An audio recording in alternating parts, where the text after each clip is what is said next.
I want to introduce part 2 of this class by reading you a paragraph, and I'd like you to pay attention to the messages and concentrate on the paragraph, and afterwards I'm going to sort of ask you to consider certain things related to the paragraph. So pay attention. Here goes. The procedure is actually quite simple.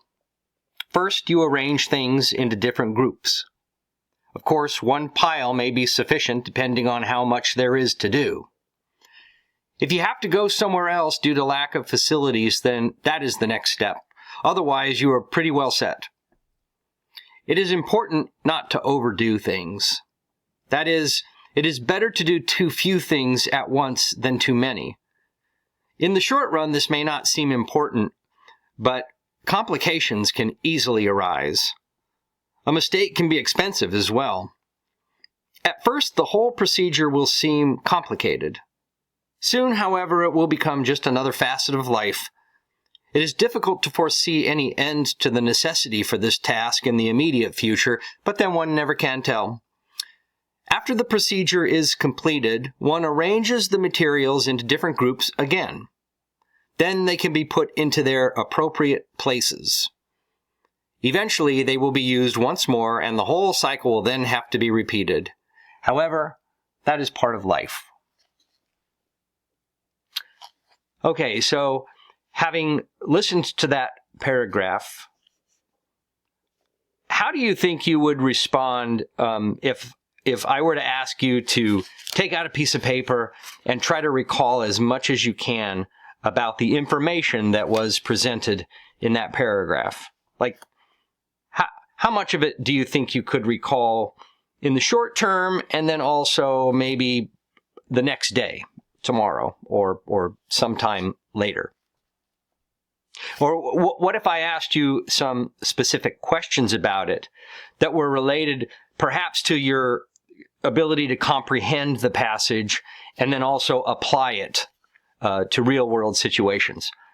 So let me ask you, I'll ask this as a multiple choice question, okay? The second sentence says, first you arrange things into different groups. So the question is, what should the basis be for arranging things into groups? Here it's multiple choice. A, size. B, weight. C, age. Or D, color. What do you think? Okay, so what I read you, that paragraph, was part of an experiment that was done actually in the early 1970s, and it was done by researchers who were examining factors that influence and affect reading comprehension and understanding, the cognitive processes of understanding something. And so what you heard was a relatively ambiguous set of procedures that kids listened to, but they were randomly assigned into groups, and half the group were told that they were going to listen to a description of doing the laundry. Now, the other half wasn't. They weren't given any contextual clues, right? So they implemented the treatment, and they examined afterwards. They measured how many correct elements of the procedures were remembered by the subjects. They wrote down as much as they could, and then other types of measurements were taken, similar to what I asked you. So in the case of students who weren't told up front that the passage and the procedures were about doing the laundry, then generally speaking, unless they sort of figured it out, or doing the laundry as they were listening to the procedures made the most sense to them, then when they were asked that question about what is the basis for grouping things before you went through the procedure, in this case, the procedure being laundering them, then they would answer that multiple choice question. It would be like random. Each possible choice would be, have a 25% of being identified. And that's generally what the data would show, versus the subjects who were cued with a context, and they took that context into the entire listening and processing of the information. Most of them who are familiar with doing the laundry would select color. So there would be a different way of, of those two different populations responding to that piece of data that was collected. So the reason why I'm starting part 2 with that is because, first of all, personally, I've always been fascinated by the strategies that teachers use to help students build comprehension. And one of the things that you learn, not just about reading comprehension, but about having students learn anything, whether it's reading skills, writing skills, math, science, social studies, whatever, is what students bring. Their prior experiences make a tremendous difference in how they interpret, messaging in a classroom, how they interpret what a teacher says, or the way something is written. And I can remember as a college student, I went into science when I first started college, and I remember the first time I went into a physics class, and it wasn't a good class. That is, we had graduate assistants doing the lectures, and the lectures were not very clear at all. The text was very dense, and frankly, I didn't understand a lot of it. It was math based at a level that I hadn't spent a lot of time with in terms of like calculus and heavy calculus. And so when I looked at how students in the class did, and when we went to our labs and I had conversations with students, those students that were successful definitely had way more of a background in general in math, and also other experiences that helped them make sense of what was going on. And maybe they were just smarter than me. I don't know. I doubt it, but no, maybe so. But you I'm sure you've all experienced that your experiences make a profound difference. They contextualize information that you're exposed to in life in general, and certainly in learning. But doing a really tight controlled study like the one that I just presented to you was a way for investigators to start trying to carefully look at factors that influence and affect comprehension and understanding, particularly among earlier learners and earlier readers.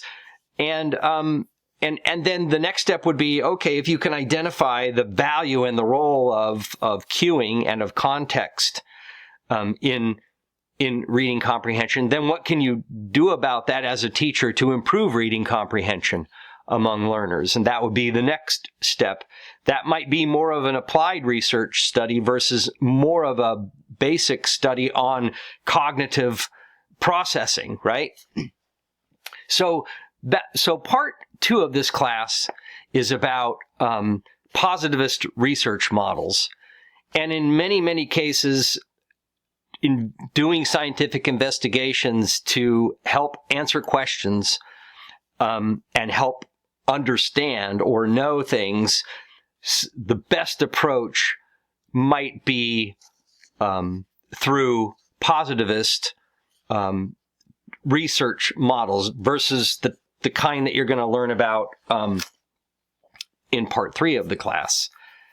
Just as a teaser for part 3, if you wanted to measure the level of understanding that somebody had regarding that passage that I read, you could ask them to recall, just straight recall as much as they can. That would be memory related. You could also ask them to answer questions where the information was applied, kind of like the one that I did. Or you could interview them. You could have a discussion. You could sit down with somebody who read that and really try to get into you as a researcher get into an understanding of whether or not that passage made any sense at all to them. And if it did, why? And if it didn't, why? Right? So that is a different way of trying to get at an understanding of a truth about factors that influence and affect processing. But that approach would be interpretivist. And that's something you're going to learn more about in part 3 of the class.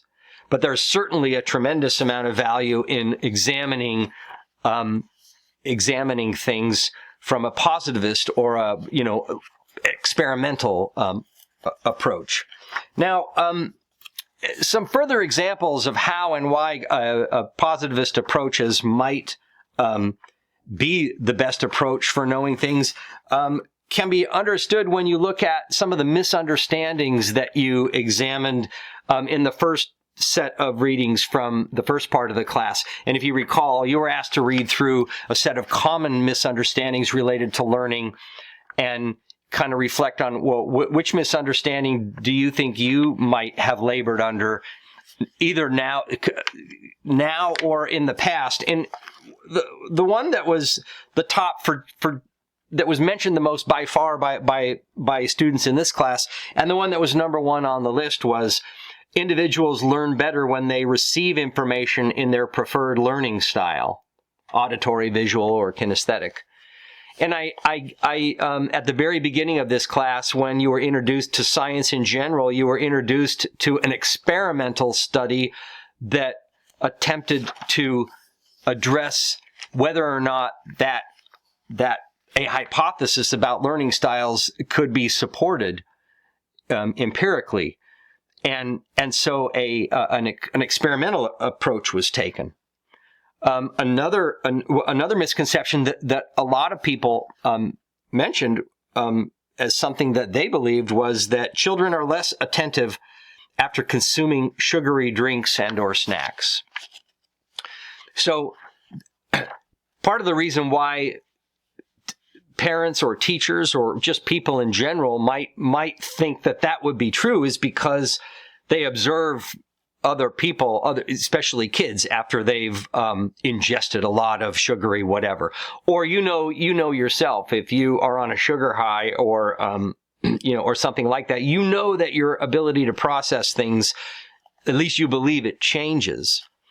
But getting to whether or not there's some actual truth in that, in the hypothesis that that attention is affected by the amount of sugar in somebody's system, trying to support that hypothesis would likely best be investigated using some type of an experiment. And if you think about it, it would be a pretty easy experiment to do, as long as you carefully controlled the environment, especially in terms of who you selected for your groups. You'd have a group that were given sugary drinks and a group that were given, placebos, maybe diet drinks or water, or something. And then you would have some experiences that were that were shared among all subjects in that study. And then you would then choose the best way to measure attention or perception or some other variable of interest. And then you'd have to be really careful and good about whether or not you were measuring what you wanted to measure. In fact, what the instruments you were using really were measuring that. But all of those are the types of concerns that are going to be carefully laid out for you in part 2 of the class. So, and speaking of part 2, the readings that you're going to be assigned in this book relate specifically to the application of a lot of positivist research in general, but it addresses the basics of human cognitive processes, and it looks at 3 different characteristics or aspects of processing, like cognitive processing. And one is perception, the other is attention, and then the third is memory. So perception, attention, and memory, those are three characteristics of processing, cognitive processing, that the more you think about it, that really are at the foundation of learning. You know, that's something I think a lot about as somebody who's been in the field of educational psychology for a long time. Most of my adult life is learning is something that when you start to, the more you think about learning, just the more fundamental questions come up. One question is, or a set of questions would be about memory. And is that all learning is? Is learning only memories and how they are how they get arranged and how they get organized and how they get accessed? Is it just memory, or are there other things going on? And what are those other things? And are some of those other things that we already have in our structure, in our brain structure, from the moment we're created, or the moment we, come into this world, and what influence and what effect do those pre-existing structures have on how we process information and how individuals do that? And those are all like basic, fundamental things, So I'm fascinated by learning about learning, and I hope you are too. And I hope that it provides some good context for you to learn more about positivist research models in general. And one thing you're going to have to do with those readings is you're going to be, the project number 2 asks you to first of all apply your understanding of perception, attention, and memory as they're presented in the readings. Apply those to your own life and your own understanding. And then you're going to be asked to analyze. I'm going to give you some positivist research articles that would fall into those 3 categories, and you're going to choose some, and you're going to analyze those just based on their design, on the research design, because that's a big part of part 2. And I'm also going to ask you to use AI to help you analyze the articles, specifically looking at how the research itself was designed, and consequently, how important were any of the results that were published. So the readings here do provide a lot of really good context for you to have a better understanding of what I want you to have an understanding of in part 2, which is positivist research models. So hope you enjoy the readings and the applied project, and I hope that you continue to grow in your understanding of educational research.